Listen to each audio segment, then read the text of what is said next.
Is the most powerful country in the globe facing a crisis? The USA has been facing poverty, and hunger and housing issues are also rising. What to do with this? Can America handle this poverty and unemployment? In the United States, newborn mortality and heart disease deaths have decreased by almost 70%, and the typical American has added nearly a decade of life. Climate change has been identified as an existential hazard. The internet was born. However, there has been no meaningful progress in the problem of poverty, only a lengthy period of stagnation. According to the federal government's poverty line, 12.6% of the U.S. population was impoverished in 1970, 13.5% 2 decades later, 15.1% in 2010, and 10.5% in 2019. However, the reality that living standards have grown across every region does not imply that poverty has decreased. Only the wealthy could buy smartphones 40 years ago. However, cell phones have grown more affordable in recent decades, and most Americans, notably many impoverished people, now own one. Access to certain consumer goods, such as televisions, microwave ovens, and cell phones, demonstrates that the poor are not quite so poor after all. Do you agree with that? But what about the food deprivation that a section of people in the United States of America is still facing? Mobile does not provide you with secure housing, low-cost medical and dental treatment, or suitable childcare. In fact, while goods like telephones have become more affordable, the cost of the most basic necessities of life, such as healthcare and rent, has risen. What is the state of the job market in the United States? We must address this first before moving on to other causes of poverty. As the Federal Reserve of the United States examines future interest rate hikes to combat inflation, employment growth in the United States slowed in June. This reflected an easing economy. According to the most recent U.S. Labor Department data, the economy generated 209,000 jobs recently, compared to 306,000 in May. The unemployment rate, nevertheless, remained constant at 3.6%, showing the labor market's ongoing health. Total non-farm payroll employment increased by 209,000 in June, as employment in government, healthcare, social assistance, and construction continued to trend up. Non-farm employment has grown by an average of 278,000 per month over the first 6 months of 2023, lower than the average of 399,000 per month in 2022, the labor market clarified. The June employment data surprised economists' predictions of a downturn or recession. Despite sluggish employment growth, the labor market stays strong. This is against the fact that the United States Federal Reserve has begun a series of rate hikes totaling 500 basis points (BPS) since March 2022.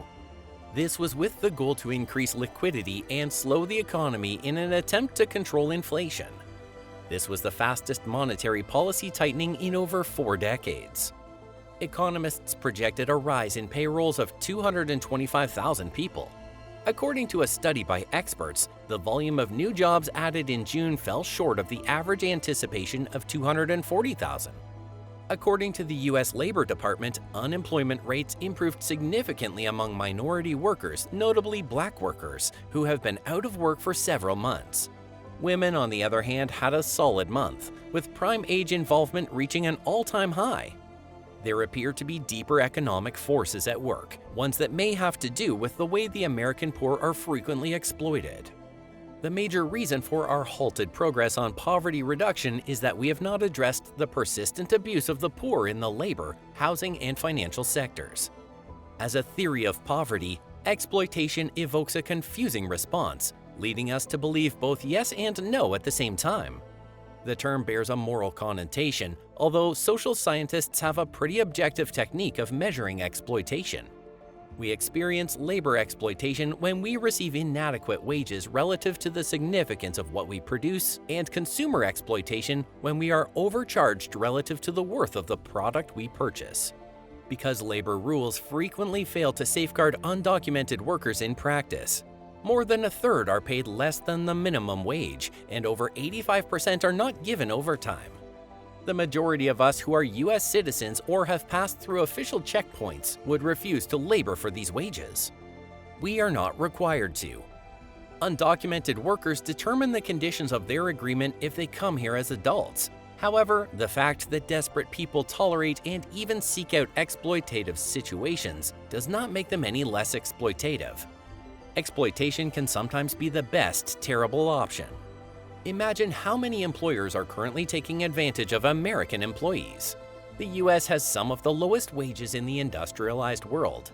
The United States has a higher proportion of workers earning low pay, less than 2/3 of median salaries, than any other country in the Organization for Economic Cooperation and Development. Approximately 23% of American employees work in low-wage jobs, as opposed to roughly 17% in the United Kingdom, 11% in Japan, and 5% in Italy. Poverty wages have increased the ranks of America's working poor, the majority of whom are 35 or older. One frequent explanation for the loss of excellent jobs is deindustrialization, which resulted in the closure of factories and emptying out of towns that grew up around them. Deindustrialization is the same as a forest becoming infested with bark beetles. However, economic forces set as inexorable, such as deindustrialization and the rapid growth of global trade, are frequently aided by policy decisions such as the 1994 North American Free Trade Agreement, which made it simpler for companies to relocate their factories to Mexico, resulting in the loss of hundreds of thousands of American jobs. The globe has evolved, but so too have other economies. However, Belgium, Canada, and many other nations have not seen the same level of wage stagnation and income disparity as the United States. Those countries were able to maintain their unions. We didn't do it. During the 1950s and 60s, roughly 1/3 of all American workers had union cards. These were the times of the United Automobile Workers, headed by Walter Reuther. Employers have an array of techniques at their disposal to impede collective bargaining, ranging from employing union-busting businesses to informing employees that they could lose their jobs if they vote yes. These techniques are lawful, but employers also take illegal steps to prevent unionization, such as penalizing employees for attempting to organize or threatening to close operations. During union campaigns in 2016 and 2017, the National Labor Relations Board charged 42% of businesses with breaking federal law. In roughly 1/3 of the cases, workers were wrongfully fired for organizing. Solutions are many, and they have been in use already. Now is the time that we need some effort from our side. Sure, corporations profit from the abuse of workers, but so do customers who buy the low-cost goods and services produced by the working poor. See how indirectly we are also becoming a part of it. Care to tap that thumbs up if you like to support us. Also, comment down your concerns and thoughts about this serious matter in the comment box below. See you!